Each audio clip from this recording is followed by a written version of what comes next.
My name is Masarat Daud. I am 31 years old and I live in London now, but I'm originally from India, from Rajasthan, but I've also lived in Dubai all my life. I am currently a rural education campaigner, but I have a background in media.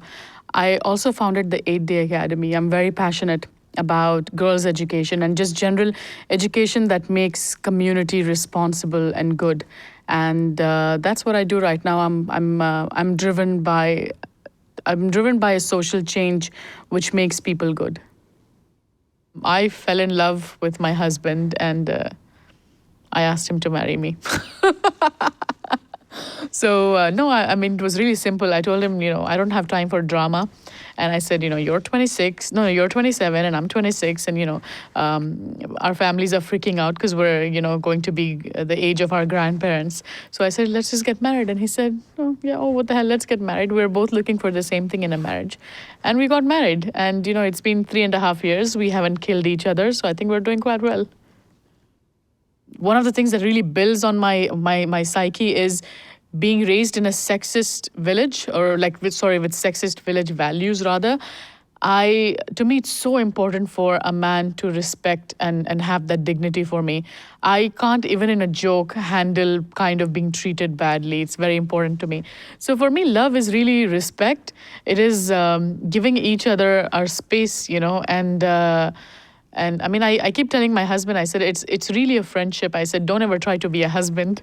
And it's really friendship. I keep it very simple. I think there's just so much drama happening in life in general that the last thing you want to do is come home to drama. So I think it's just you be what you want to be and I'll be what I want to be. And let's just kind of, be happy in supporting each other. And we love traveling, so we keep traveling. So I think it's quite simple, really. Honesty and respect is so important. And I don't know if those are just, I can call them simple village values, but it's values they live by. My father, did really well for himself. And I mean, the stuff he's given us in terms of education and materialistic comforts as well, I really wish and that I'm able to do that for my children. I find it hugely inspiring for a man who studied under the street light because they couldn't afford electricity at home, for him to kind of, I guess, build us into the human beings that we are. And, my father always tells us, even now, he says, a lot of times in life, I've had people who came to me with shortcut way of making money.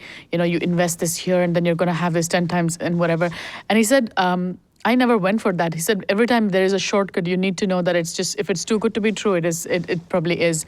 And he says, you have to live your life with honesty and you have to live your life with respect. If you don't have respect, money can be earned any day.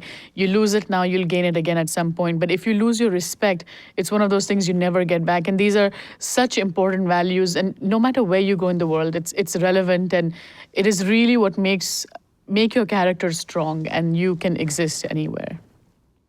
I was 17 years old when I started wearing the burqa, and it was a family decision at that time. And it's a cultural thing. My mom, my grandmom, all of them wear it.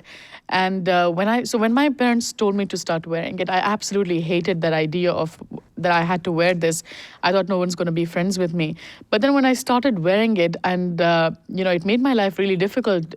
I was right. I mean, nobody really wanted to talk to me, and it was just very common to be overlooked. But over the years, when I started realizing that, that's a challenge. You can't sit and cry or complain about it. And so I chose that, okay, I'm going to get stubborn about it. And I'm going to make myself so strong that these people who have a problem with the burqa will have to come to me for my mind. And so I have to make my mind stronger. I have to make my character stronger. And so the burqa, which I hated, I absolutely love it now because it has made me a much stronger person.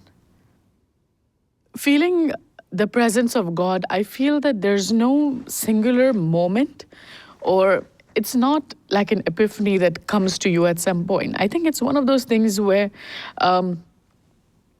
you carry it within you. It's always there because, at the end of the day, I mean, you have to think of what is God. And I think God is, it's probably the most human side of us. I think that is God. And I think that's why you carry it in your heart all the time, because the minute you take God out of you, you just feel less of a human. So, and I carry it always. So when I'm traveling, if I see something, if it's a piece of art or it's a human being or it's anything, and it always moves you, I feel it's a part of that experience. To me, religion and God are not ritualistic. They're not. And it's an irony because people see the burqa and think that I probably follow it more ritualistic and everything. But I think to me, I think I've never looked at God as whatever that people try to show. For me, God has always been. It's a feeling that you carry in your heart. It's a goodness.